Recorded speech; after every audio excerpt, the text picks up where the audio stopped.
ನಟ ಸಾರ್ವಭೌಮ ನಾಟಕ ರತ್ನ ಎಚ್.ಡಿ. ಕುಮಾರಸ್ವಾಮಿ ನಾಟಕ ಮಂಡಳಿಯಿಂದ ಬಿಡದಿಯ 35 ಎಕರೆಯಲ್ಲಿ ನಾಟಕ ಪ್ರದರ್ಶನ. ನನ್ನ ವಾಚು 75 ಲಕ್ಷದ್ದು, ಕುಮಾರಣ್ಣಂದು simple watch. Mostly simple watch ಅಲ್ಲಿ ಕರೆಕ್ಟ್ ಟೈಮ್ ಕಾಣಿಸುತ್ತೆ. ಸೊ ಸಮಯ ಕುಮಾರಣ್ಣನೇ ನಿಗದಿ ಮಾಡ್ತಾರೆ. ಕರ್ನಾಟಕದ ಮಹಾಜನತೆಗೆ ನಮಸ್ಕಾರ. ನಟ ಸಾರ್ವಭೌಮ ನಾಟಕ ರತ್ನ ಎಚ್.ಡಿ. ಕುಮಾರಸ್ವಾಮಿ ನಾಟಕ ಮಂಡಳಿಯಿಂದ ಬಿಡದಿಯ 35 ಎಕರೆಯಲ್ಲಿ ನಾಟಕ ಪ್ರದರ್ಶನ.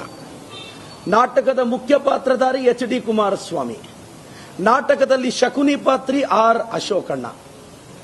ದುಶ್ಯಾಸನ, ಹೆಣ್ಣಿನ ಬಗ್ಗೆ ಅಪಾರವಾದ ಗೌರವ ಇಟ್ಕೊಂಡಿರ್ತಕ್ಕಂತಹ ದುಶ್ಯಾಸನ ಪಾತ್ರವನ್ನ MLC ರವಿಕುಮಾರ್ ಅಥವಾ ಚಲವಾದಿ ನಾರಾಯಣ ಸ್ವಾಮಿ ಅವರು ನಿರ್ವಹಿಸಲಿದ್ದಾರೆ.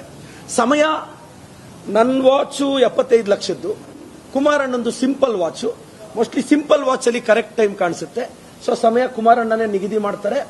ರಾಜ್ಯದ ಜನತೆ ಬಿಡದಿಯ ಎಚ್.ಡಿ. ಕುಮಾರಸ್ವಾಮಿ ನಾಟಕ ಮಂಡಳಿಯ ನಾಟಕ ಪ್ರದರ್ಶನ ಮತ್ತು ರೋಚಕವಾಗಿ ನಾಟಕವನ್ನ ನಿರ್ವಹಿಸುವ ಶಕುನಿ ಪಾತ್ರದ ವೀಕ್ಷಣೆಗೆ ಆರ್ ಅಶೋಕ್ ಅವರು ಅದ್ಭುತವಾಗಿ ಪರ್ಫಾರ್ಮ್ ಮಾಡ್ತಾರೆ. ಮತ್ತೆ ದುಶ್ಯಾಸನನ್ನ ಮೀರಿಸುವ ದುಶ್ಯಾಸನದ ಪಾತ್ರಕ್ಕಾಗಿ ಚಲವಾದಿ ನಾರಾಯಣ ಸ್ವಾಮಣ್ಣ, MLC ರವಿಕುಮಾರ್ ಅವರು ರಿಹರ್ಸಲ್ ಇದ್ದಾರೆ. ದಯವಿಟ್ಟು ಈ ನಾಟಕ ಪ್ರದರ್ಶನಕ್ಕೆ ಬನ್ನಿ ಅಂತ ರಾಜ್ಯದ ಜನತೆಯನ್ನ ಆಹ್ವಾನಿಸ್ತೀನಿ. ಸ್ಥಳ ನಿಖಿಲ್ ಕುಮಾರಸ್ವಾಮಿ ಅವರ 35 ಎಕರೆ. ಯಾವುದೇ ಸುದ್ದಿಯ ಅಪ್ಡೇಟ್ ಅನ್ನ ಮಿಸ್ ಮಾಡ್ಕೊಳ್ಬಾರ್ದು ಅಂದ್ರೆ ಈಗ್ಲೇ ಒನ್ ಇಂಡಿಯಾವನ್ನ ಸಬ್ಸ್ಕ್ರೈಬ್ ಮಾಡಿ. ನಿಮಗೆ ಬೇಕಾದ ಭಾಷೆಯಲ್ಲಿ ಎಲ್ಲಾ ಸುದ್ದಿ ತಿಳಿಬೇಕು ಅಂದ್ರೆ ಒನ್ ಇಂಡಿಯಾ ಆಪ್ ಅನ್ನ ಡೌನ್ಲೋಡ್ ಮಾಡ್ಕೊಳ್ಳಿ.